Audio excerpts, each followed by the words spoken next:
Hello and welcome to another episode of Artist to Artist presented by Republic. This is Christian and I am filling in for Nick today and for the foreseeable future. Nick is busy right now, so he will not be able to make it to the next few episodes at a bare minimum.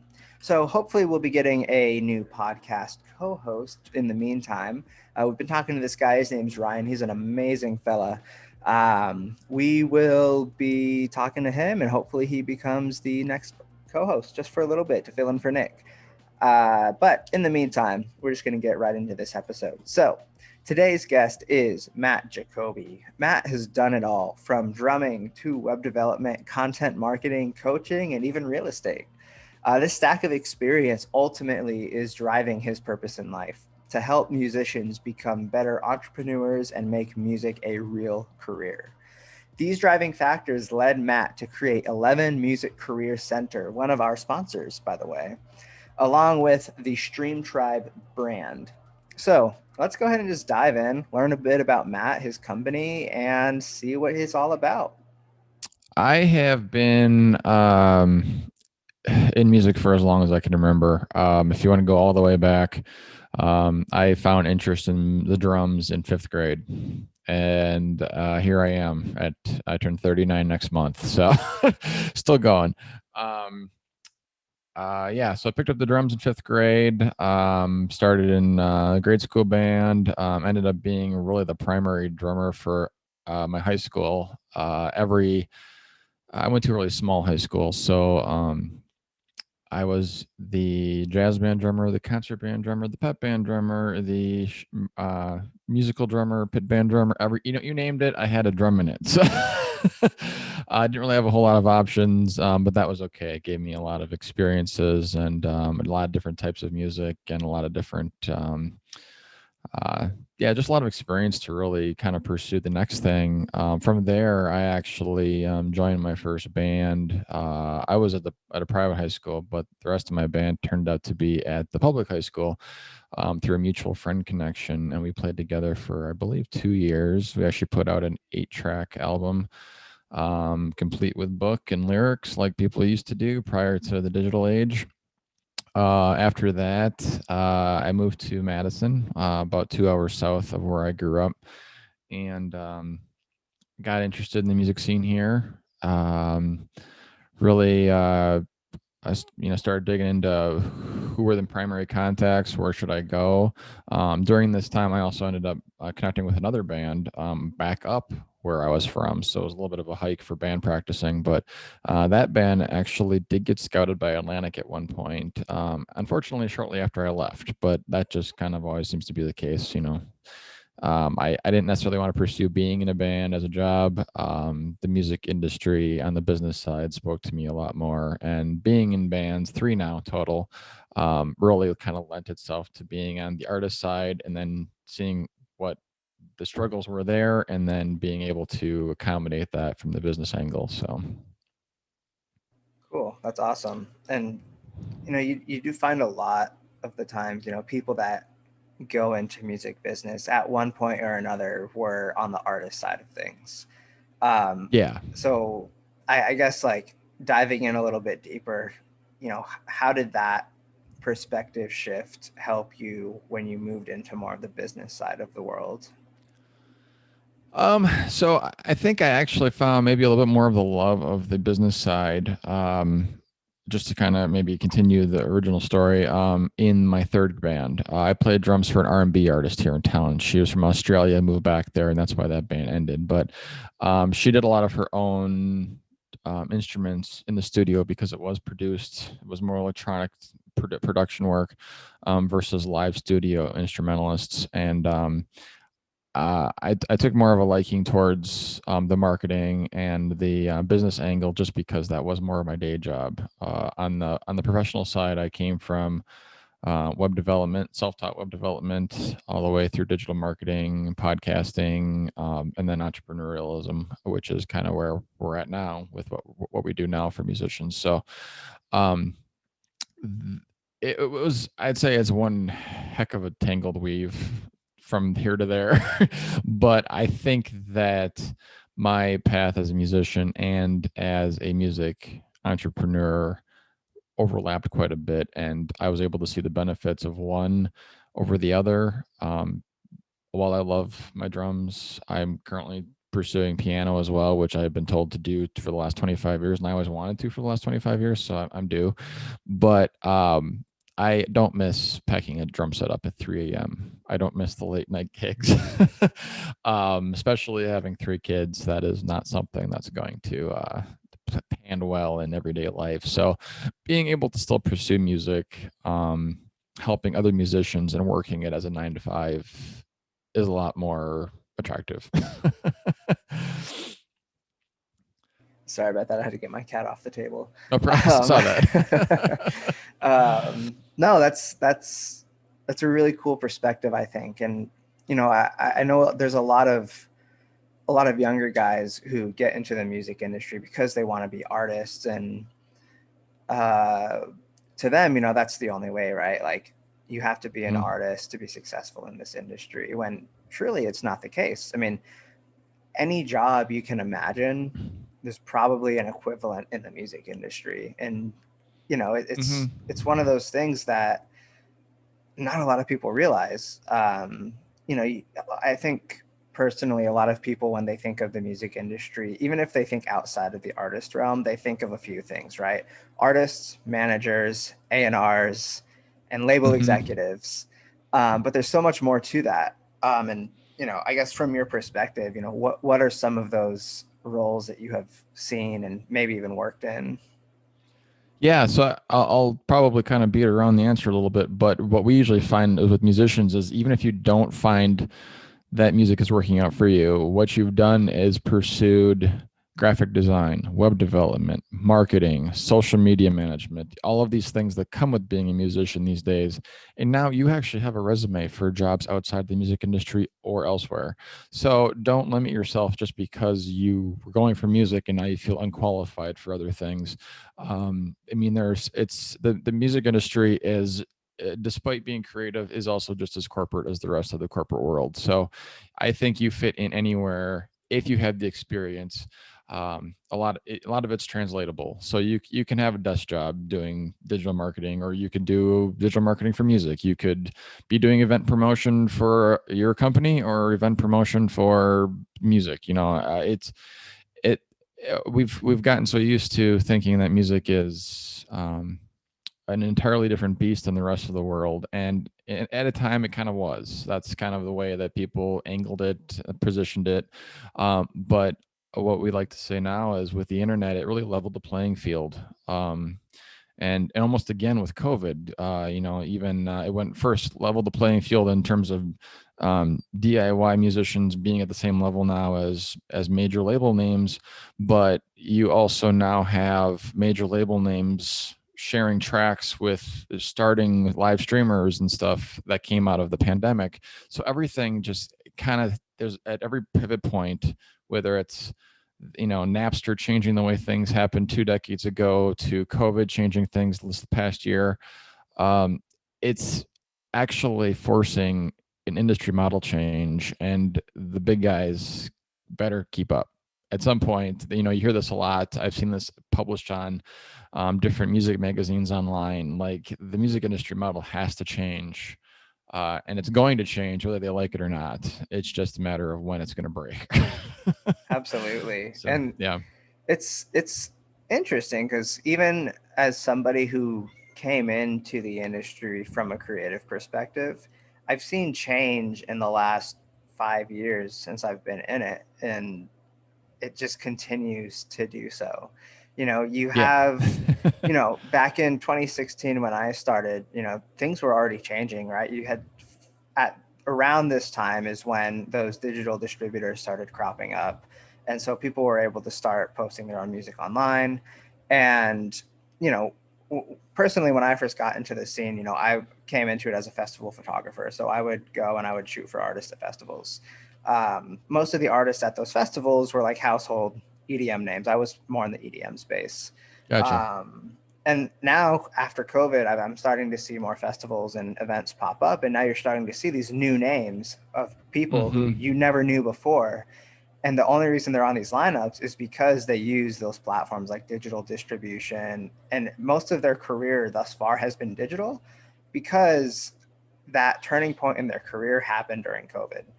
Mm-hmm. And that's one thing that, again, going back to the whole idea of, this industry model is changing, is you don't have to walk into a record label in Los Angeles anymore. You can sit Mm-hmm. you can sit in your bedroom in Madison, Wisconsin, upload a song, and get put on a festival lineups. It's crazy. Mm-hmm. Yeah, we're actually doing that with my friend. He's the first one that we've added to. Like, I never. First of all, I'll say I never thought I would own a record label because I am not a huge fan of what they do. But ultimately, if you modernize it, you can make it fun and make it fair. Because I'm more artist first than what they should. They should be like that too. But we're actually doing that with a friend. I mean, he has been a DJ his entire life, or at least for the last 20, 30 years in his home or locally, and he really found his voice on Twitch. And we're hosting a live show with him in September here. It's his first time on stage behind the decks. I mean, that's incredible. So, so yeah, to your point, that's happening a lot. There's a lot of like, hey, come to my show. Book tickets from the live streams now, and or like you said, yeah, the streaming platforms or whatever music platform somebody's on. People are getting picked up that way, either as A&R, which sadly, includes TikTok these days. But but there's always something that isn't untraditionally blending to these people getting signed or picked up or however you want to call it. So Yeah, and that just comes down to that whole thought of, the democratization of the music industry. It's open for anyone now. It's not just, the gatekeepers who are allowing certain people in. It's everyone has a fair chance. You just have to work as hard as the next guy. Um, yeah, go ahead. I was gonna say that's kind of what we've talked a little bit about what we do here, and I'm not gonna make it a sales pitch or anything, but just the idea that seeing the trend move to the towards the term music entrepreneurship. It's still pretty new, but it's a lot bigger than most creatives will realize. As a music creator, you still tend to use just that creative side of your brain. Music entrepreneur is the combination of both. As a creative, we work in our business. As an entrepreneur, using the other side of our brain, we're working on our business, and that's where bands are not focused at this point. So, having the tools, having the right mindset, having the right resources, and having the right network is pretty much at a level playing field as starting a business in any other market these days. Everything is just the same. You can't put the music industry in its own bucket anymore. You have to be a business owner. And that's really the only way to make it happen now. Yeah, and I think, going to that mantra of independent artistry. If you're an independent artist, you're not just an artist, you're a business. Like, you have to think of yourself as a business. Mm-hmm. And that's, again, a lot of things that a lot of young artists don't understand is they think, oh, I can make music and someone's going to find it and it's going to blow up. Unfortunately, maybe that worked for Eminem. Maybe that worked for people 20, 30 years ago. That's not how it Yeah. works anymore. You have to be willing to do so much more than just the music. And I think that comes down to, again, that idea of democratization, right? Like, Mm-hmm. because that playing field has been leveled, now you have to work just as hard as everybody else. You can't just put out the music. And everyone will say, yeah, everyone says that, but I want to go viral like that other guy. And I'm like, well, that one viral guy, he was a 10-year overnight success too. So you Yeah, need to put in the 10 years that no one sees before you get to that overnight success status. right. Exactly. That's like the story with Lil Nas X. I mean, he blew up on TikTok. And people, I guess some people probably think, oh, he put out a song on TikTok and then he blew up. But no, he was working at that for years on end before he actually blew up. Yeah. Like you said, what is that? The 10-year overnight success. Yeah, exactly. At Yeah. least 10, sometimes it's 20 years. I mean, some of them know how to work the system better because they grew up with it. It's a generational thing. It might be Yeah. You might be 18 and having that success, but you also may have started when you were 14 because you knew how to use the tools. So Right. it still was not overnight. Yeah. I mean, coming from my perspective, it's like, sure, you can take a really good picture, but there's hundreds of thousands of photographers that can take really good pictures. It's just Yeah. about how you get that picture into other people's hands. And if you can get enough Yeah. people on board with your picture, then that picture becomes that much more valuable. And it's the same thing with music. Yeah. I mean, what is the algorithm for, a why a picture or a song or anything gains fame over something else? Who knows? Marketing, man. It's all Yeah, it's marketing. marketing, who you know, and how you do it. So, but yeah, it can be a mystery, but there's people out there who also find that there's some commonalities in some of these things. I'm not one of them, but it happens. Definitely. Well, let's switch gears here. Let's talk a little bit about 11 and StreamTribe. I want Sure. to learn about that. I mean, I know about it, but I know the people listening want to learn about it. So I know nothing about it. tell us about it. Let's see what you got. Sure. So 11 is made up of three of us. We're all musicians and entrepreneurs to some degree. I myself, my backstory was because drummer, 25 years, entrepreneur, business owner, been in three bands at varying levels. My second partner, Nick, he is more of a singer-songwriter. He's more of a guru on the sync licensing and the college market. And the third one is Steve. He goes by DJ Stack Trace. He is a hip hop DJ and house DJ, hip hop, and house DJ and producer. Let's just go with that. He actually does have some major label hip hop credits for his beats. So he's got some national credit there on the hip hop side. He also was a nationally touring keyboard player out of Nashville for a few years with some major acts. So he's been in the studio. He's been kind of in the country scene prior to that. So between the three of us, we have kind of a varying level of degree of interest. We all pursue different categories. Steve's really big into the NFT market right now, just to kind of have us stay on top of that. Like I said, Nick is into the sync licensing stuff. He works with Song Trust. We have a partnership with Song Trust to help musicians make sure their songs are taken care of that way. Um, and then I found a passion in Twitch by accident. So live streaming kind of became a thing for me. Having my friend be a part of it. Just watching him grow. He started shortly before the pandemic took off. So that gave me some perspective into what that platform had. I hadn't really heard of it prior. It was kind of one of those internet best kept secret things, but um, just kind of going back to 11 though. So that's our collective knowledge for all of us. And actually, Nick is also a certified. I want to say either life or personal or business coach. I can never remember, but he is a coach. So we pursued that as a primary service to musicians, being more of a business coach, an accountability partner, a mentor. Uh, we always like to think that DIY does not mean doing it yourself. You don't have to do it alone. Um, Everyone needs a coach. I didn't think I needed one either. I wish I had started getting a coach 10 years prior, 20 years prior to when I actually got one. All of a sudden your career just takes off. That it helps to have a sounding board.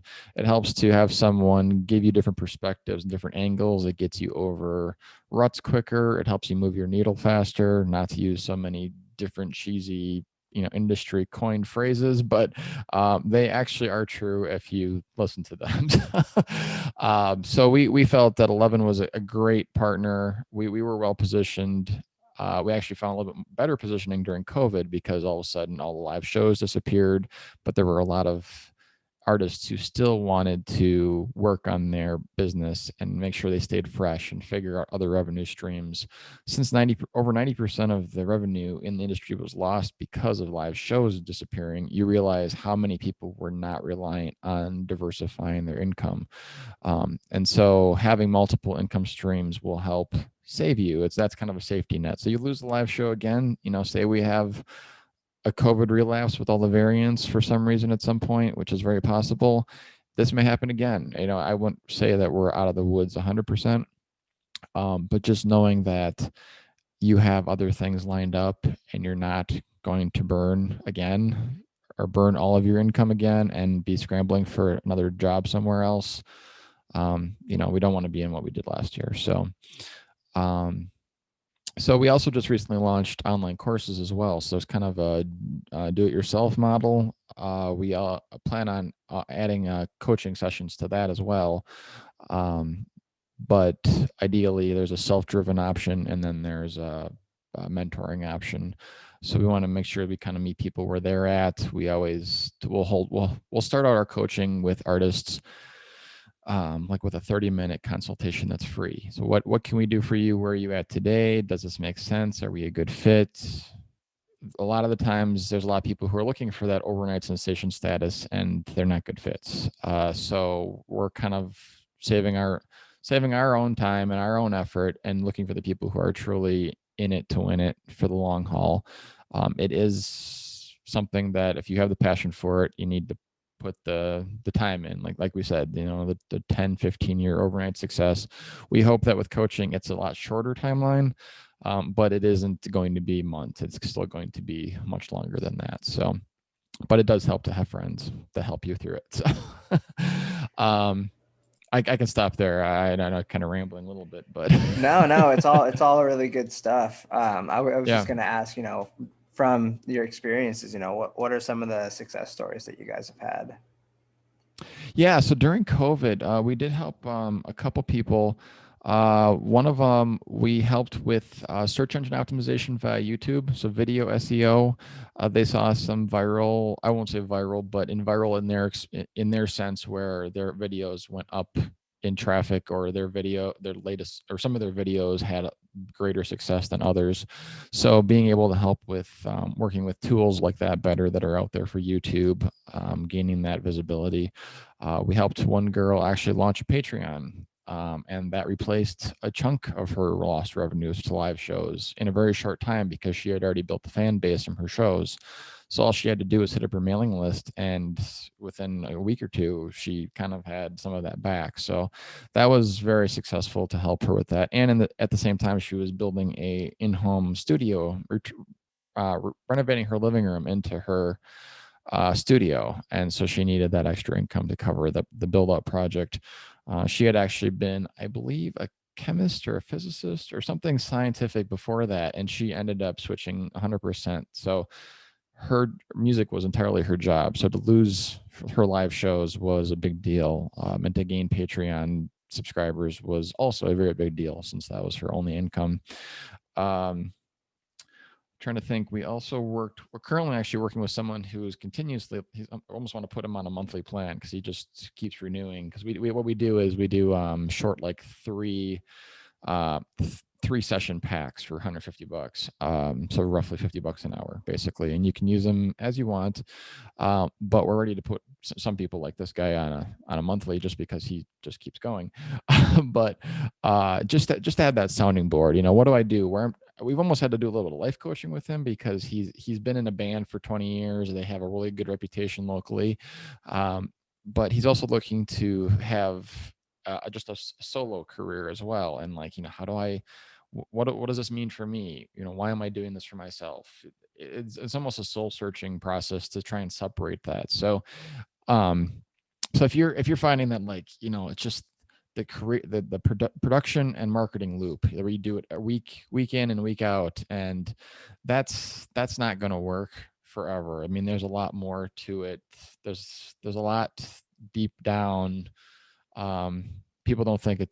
It's like you have a passion for music, but you don't also explore the deep down side of it. But you need to, if it's really there. Otherwise, you do need to go find a cubicle job or fast food or whatever else you want to do. So we do help with that too sometimes. Awesome, that's great. So I guess the next question, and for the people interested, how can they get involved with you guys? Yeah. So 11 can be found at turnup to11.com, and we have right up in the corner, schedule a consultation. Lets you connect with us for 30 minutes. I actually just had someone book for this coming Friday, actually, last week. I don't know what the initial lead source was, but exciting to see that. But yeah, it's just as simple as a no obligation free 30-minute call. I sound like every infomercial out there, but that really is all it is.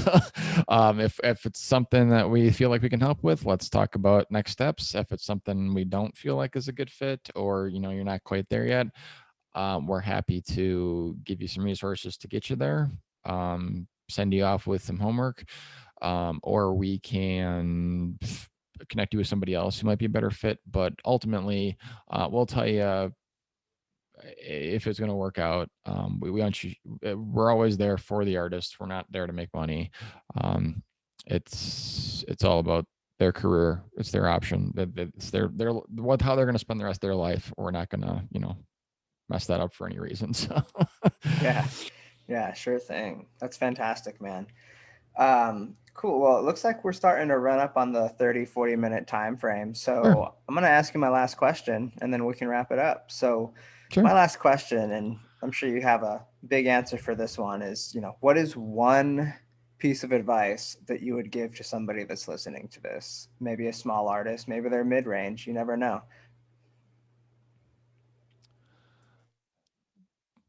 That I'd say there's a big answer, but also difficult to answer. um, I would say do it for the right reasons. Like I just said in the last thing, we want to make sure that you're in the right spot. I live by a quote, and I took it down off my wall, of course. I think it's in the closet behind me, but it's a quote from Steve Jobs. He did a commencement at Stanford, I think maybe 4 or 5 years before he passed. And it was about having the courage to follow your heart and intuition. Somehow they already know what you truly want to become. That's slightly paraphrased because I'm not reading it, but he really was one to take, not listen to anybody else. It was almost like, what is your greater mission in life? Why are you here? You kind of almost have that feeling like, this is what I was put on earth to do. I'm here to make people happy. I'm here to inspire with music. I'm here to develop the future in technology. I'm here to invent electric vehicles. Whatever you're here to do, don't drop that because someone says it's not a real job. Don't drop it because someone says that's not realistic. I would have to say, I don't like tooting my own horn very often, but I'd say I'm living proof. I have a wife who's luckily, being very supportive. We're able to do what we do because of it. We've gone through a lot in the last 6 years to get where we are today, and family-wise, we're able to do this. And I wanted to grow and see other people succeed because of it. So I would say, yeah, just don't get deterred by what your passion is, or what you actually feel inside is why you're here. It's fantastic. I love that. I Yeah. love that. All right. Well, that is going to wrap us up for today, Matt. Thank you again for taking some time to sit down and chat with me. I Yeah. usually say us, but it's just me today. And for those listening, please head over to turnup to11.com and check out 11 Music Career Center. They're offering a lot of great stuff for you guys, and you definitely don't want to miss out on this opportunity. So, with that, we're going to wrap it up today. Please, if you like this episode, give us a 5-star review on Apple Podcast or wherever you get your podcast, however their rating system is. And yeah, that's going to wrap us up, guys. We will talk to you next week.